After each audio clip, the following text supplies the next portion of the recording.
हरे कृष्ण। प्यारे स्नेहितनों, आइए श्रवणपान करते हैं माघ मास महात्म्य का 9वां अध्याय।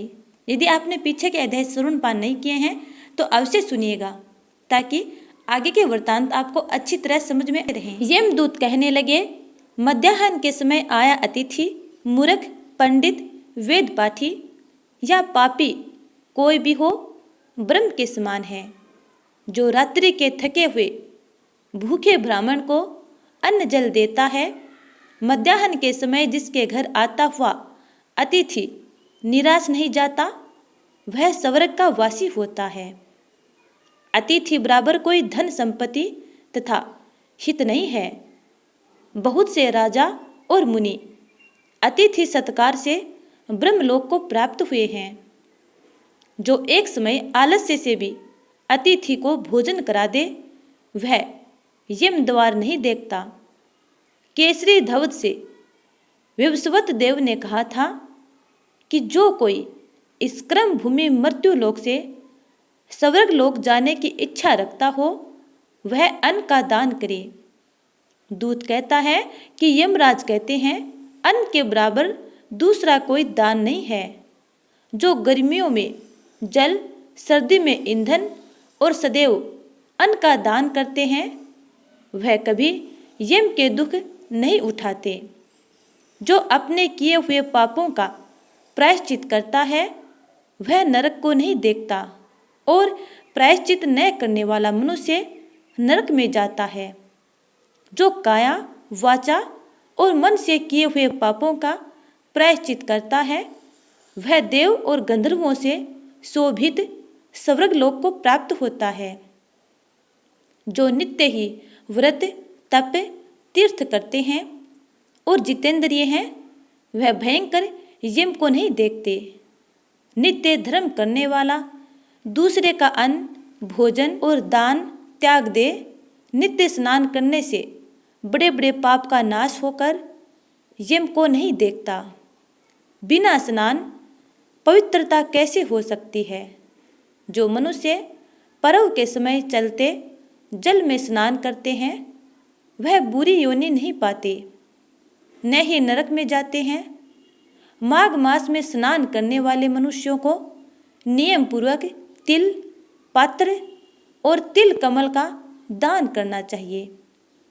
यमदूत कहते हैं कि हे विकुंडल, पृथ्वी, सोना और गौ माता आदि परम दान करने वाला स्वर्ग से कभी नहीं लौटता, अर्थात उसका स्वर्ग में वास होता है। बुद्धिमान पुण्यतिथियों, व्यतिपात, संक्रांति आदि को थोड़ा सा दान करके भी बुरी गति को प्राप्त नहीं होता। सत्यवादी, मौन रहने वाला, मीठा बोलने वाला, क्षमाशील, नीतिवान, किसी की निंदा न करने वाला, सब प्राणियों पर दया करने वाला, प्राय धन को तृण के समान यानी तिनके के समान समझने वाला मनुष्य कभी नरक को नहीं भोगता। अब सुनते हैं श्री कृष्ण की प्यारी सी बाल लीला। मथुरा की एक भाग्यवती मालिन ब्रज में साग भाजी तथा फूल फल बेचने के लिए आया करती थी। नन्हे से सांवरे बाल कृष्ण की सलोनी सूरत पर वह अनुरक्त थी। मुरली मनोहर की मनोहर मूर्ति उसके मन मंदिर में सदा बसी रहती, और वह भावों के पुष्प चढ़ाकर अहरनिश उनकी पूजा अर्चना किया करती। श्याम सुंदर उसके मनोभाव को जानते थे, किंतु उसके अनुराग को बढ़ाने के निमित्त उससे बोलते नहीं थे। वह जब भी आती तभी आप खेलने के बहाने निकल जाते।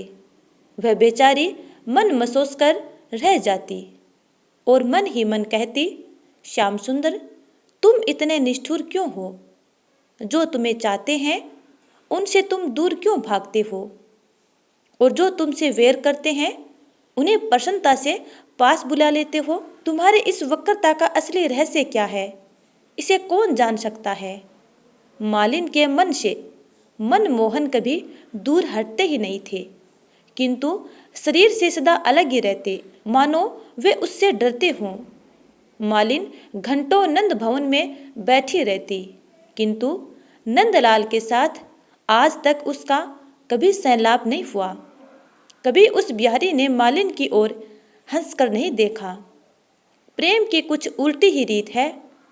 प्रेम में जो अपने ओर उपेक्षा के भाव दिखाता है, त्यों ही त्यों अनुराग के भाव अधिकाधिक उमड़ने लगते हैं। प्रेम का स्वारस्य वियोग में ही है। विकलता उस आनंद का परिवर्धन करती है। वेदना ही उसका फल है, चाहे ही उस तक पहुंचाती है। मालिन का मन विहंगम अब दूसरी जगह न जाकर सदानंद के आंगन में ही उड़ उड़कर चक्कर लगाने लगा। वैसे तो मालिन साग पात बेचकर मथुरा चली जाती, किंतु उसका मन गोकुल में रह जाता। प्रातःकाल उठते ही वह मन की खोज में फिर गोकुल आती और मनमोहन के मंद मंद मुस्कान के साथ अपने मन को क्रीड़ा करते देखकर वह अपने आप को भूल जाती। उसका शरीर सांवरे के सुंदर अरुण वर्ण पतली पतली अंगुलियों को स्पर्श करने के लिए सदा उत्सुक रहता। मन की एकमात्र यही साध थी कि मेरे रहने का घर भी श्याम सुंदर के सुखद स्पर्श से पावन बन जाए। जब मालिन की चाह प्रकाष्ठा को पहुंच गई, जब उसे संसार में मोहन के सिवा कुछ भी नहीं दिखने लगा, तब फिर मोहन के मिलन में क्या देर थी। मोहन तो चाहने वालों से दौड़कर लिपटने वाले हैं, किंतु वह चाह होनी चाहिए असली। अब मालिन की चाह में किसी प्रकार का आवरण नहीं रहा। उसकी चाह मोहनमयी बन गई थी।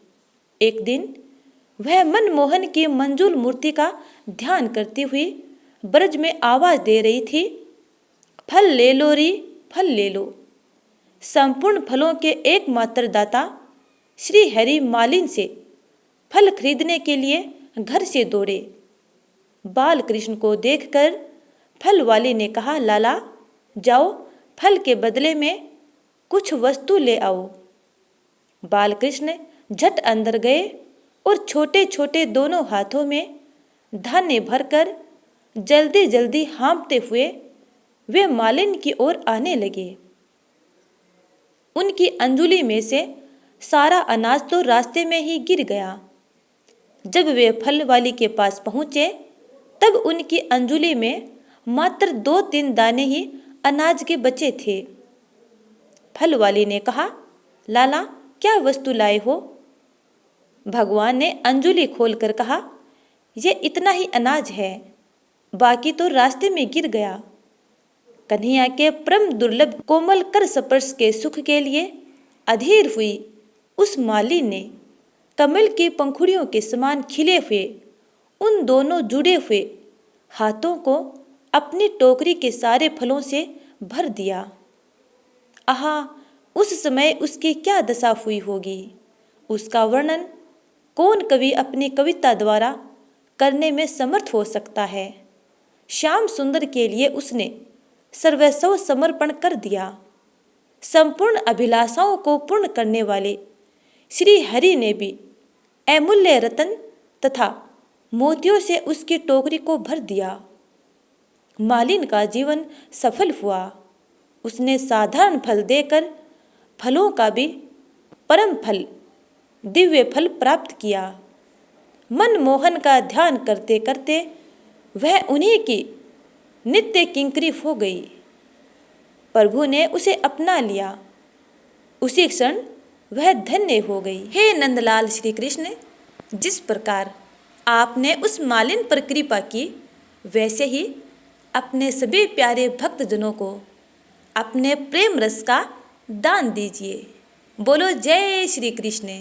प्यारे स्नेहीजनों, ये थी बाल कृष्ण की बाल लीला और माघ मास महात्म्य में। उम्मीद करती हूँ कि आपको ये कथा अच्छी लगी है। यदि अच्छी लगी है तो लाइक कमेंट कर देना और अगले वीडियो का इंतजार करना। तब तक के लिए जय श्री राधे।